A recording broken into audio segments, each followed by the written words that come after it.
Hi, I'm Tony Perez of Opticos Design, and welcome to segment 5 on this series about the details of form-based codes.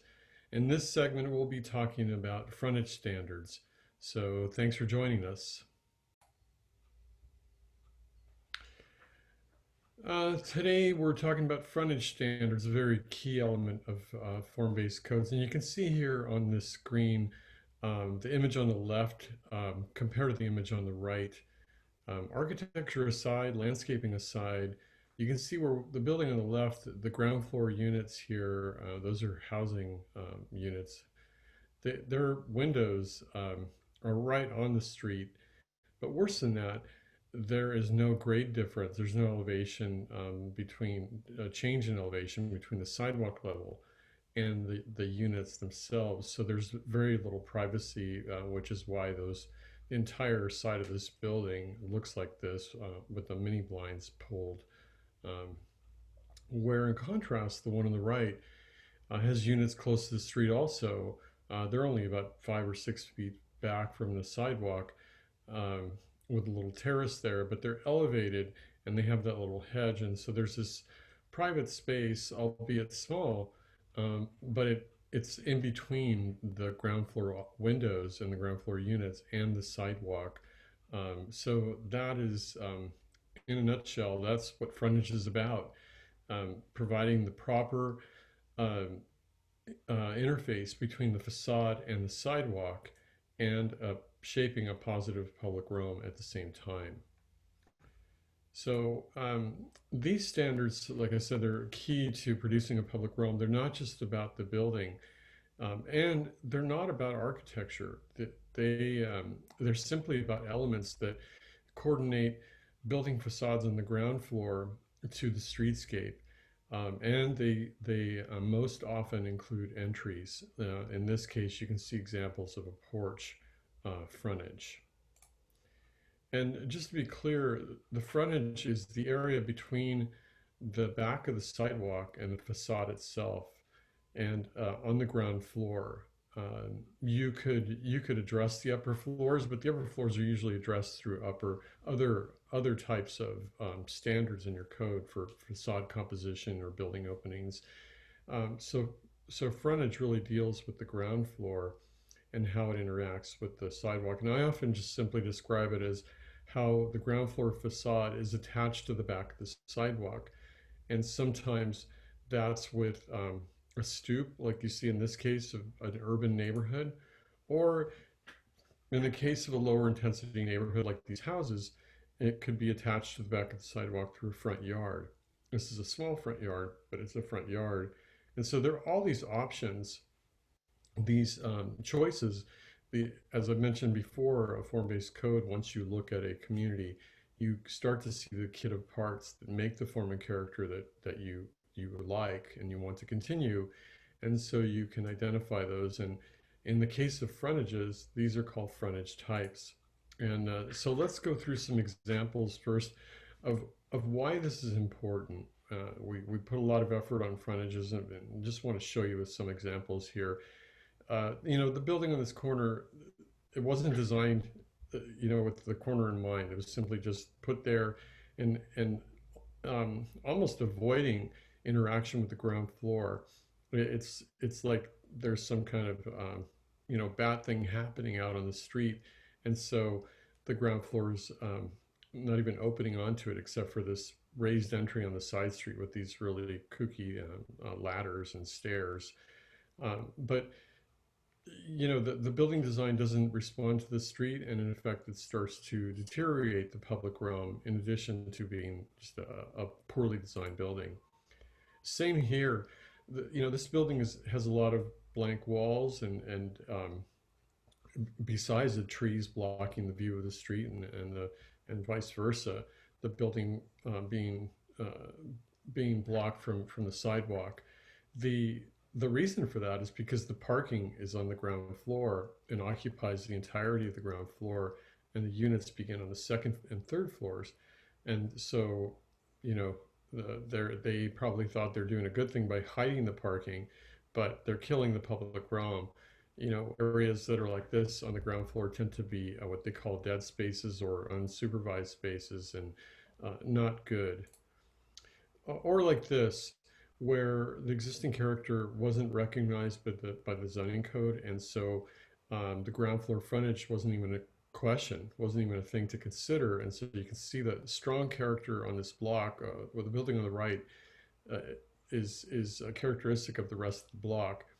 And yet the zoning that was allowed here in the 60s and 70s didn't even recognize that and just put parking lots in front. And this is a number of problems, but primarily it's a frontage problem. And then this, it's an interesting design, uh, but when you think about um, the lack of connection between the building and the sidewalk here, where this picture was taken from, the entries are not visible. And maybe you'd say, well, that's fine; they get privacy. But there's something fundamental that happens when the building is not presenting entries to the street. And you can see how that plays out on this block with the building on the right being there for a long time, a big porch, big front yard. And so the newer buildings certainly put a front yard on there, um, but the entries are down the side, basically near the private area of the backyard of the house that this is adjacent to. And so just a whole host of problems: building length, building size, but primarily from the street, it's a frontage problem again.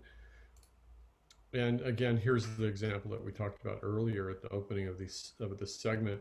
They're just, you uh, very, very. These units are in a very bad situation because it's permanent. There's really no way to fix this, and that window provides light and air to those units, and it's most likely a bedroom, and it's a private area of the unit, and yet it's on a public side of the building, and it's not stepped up like you saw in the first example in the screen, or stepped back to provide privacy. Same here. It's the same situation, but better materials and maybe a little better architecture. Uh, so again, to emphasize that it's not about landscaping, it's not about architecture, it's not about materials. It's about how that ground floor does or does not um, interact with the sidewalk and with the public realm that it's adjacent to. So let's go through the types here. The uh, the kit of parts. You know, this diagram is trying to lay out basically from on the left the more private frontage types to the more public. And by more private, you might substitute the word privacy. That the types on the left end of this spectrum tend to be set back, and the buildings may be elevated from the ground a little bit to provide a little more separation, a little more privacy than the buildings on the right, which tend to be closer to the sidewalk for reasons of either non-residential, commercial type of businesses, or just because they're in an urban condition, and that's the character of the area. But you can see right away that one big departure from the conventional use-based approach that the frontage type approach takes is that buffers aren't a consideration here. They're not necessary. It's all about, well, where are you in the city? And that question is answered through the types of frontages that you can use. So if you're in an area of neighborhoods that value privacy and don't want a lot of interaction with the sidewalk, you don't have to put a buffer and separate the buildings from view. You just apply the right frontage type. So let's go through those. So the more public ones, beginning with this end of the spectrum, are you've seen these. They might be called different things than maybe how you know them, but you've seen them. You've walked by them if you've been in any number of places. They involve the forecourt, which is basically it's an extension of the sidewalk. The streetscape punches in to the building. The building has a recess in it, and it has like a little courtyard in the front that connects to that sidewalk and extends the public realm. That's a forecourt. And then you're most probably familiar with the shop front here, the second one.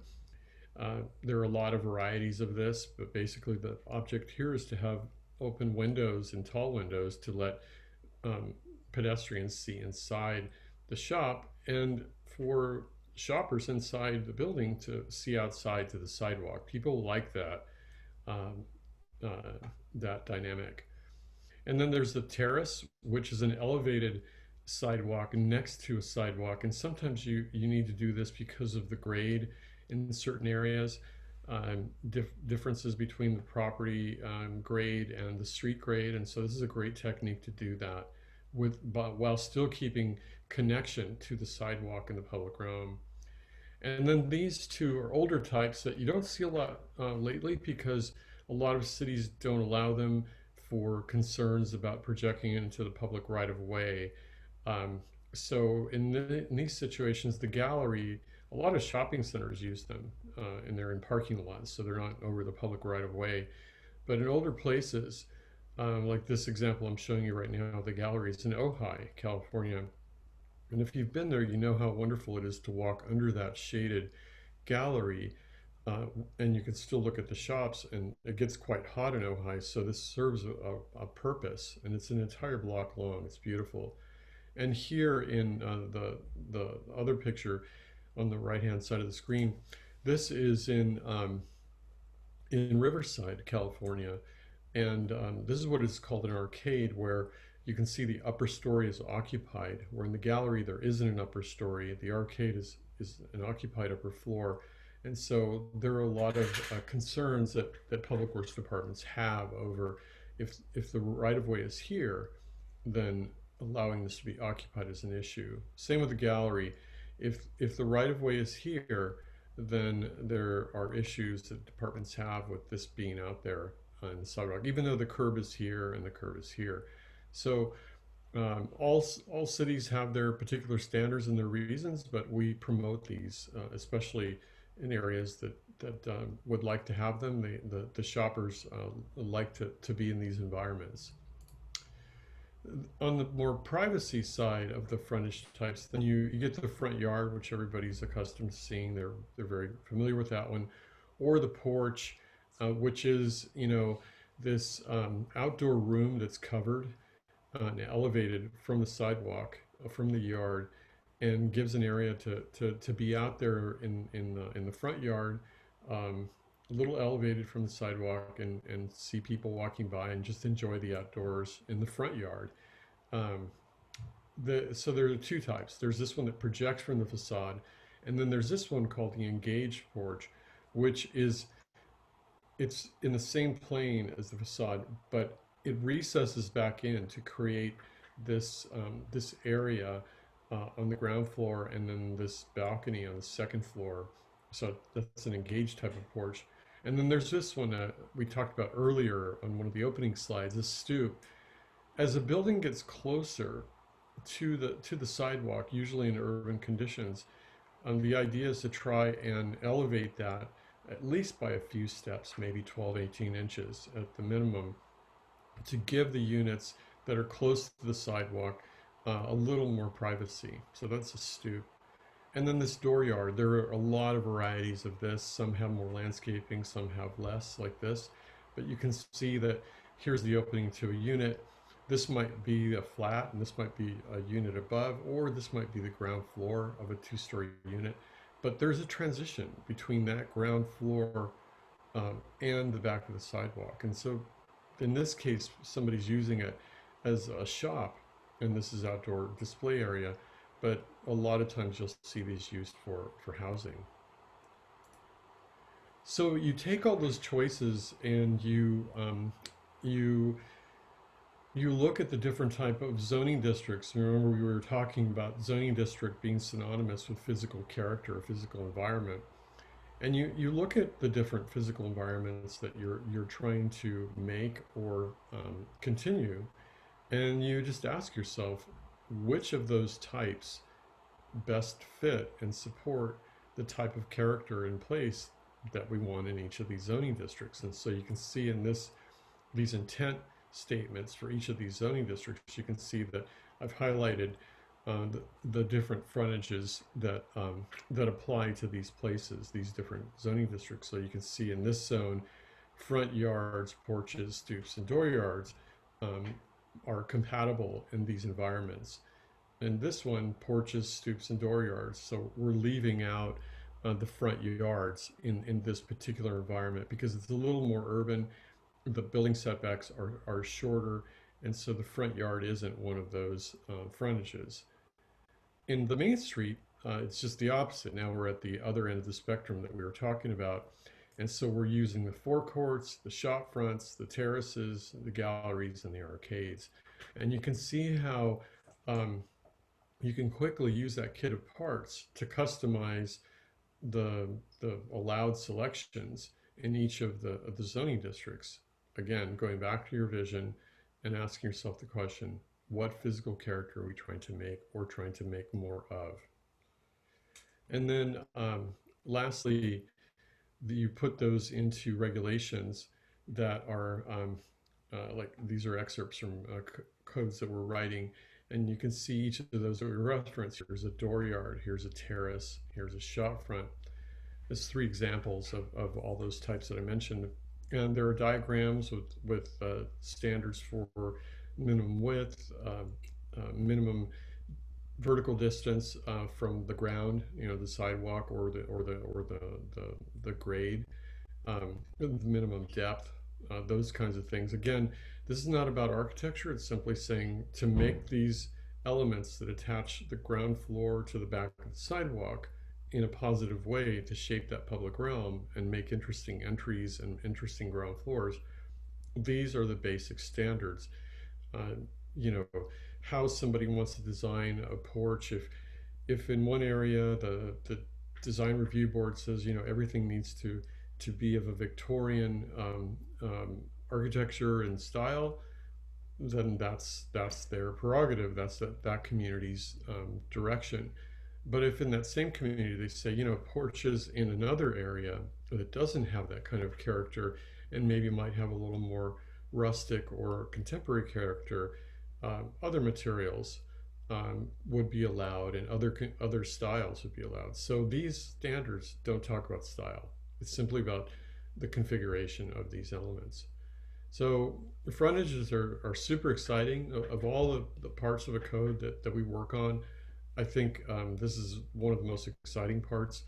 And yeah, I just really look forward to hearing your questions, hearing your observations, and look. Uh, I I encourage you to look in your community for these elements that we've discussed today, and maybe we can talk about them at some point. Thanks for listening. Thanks for being with us today.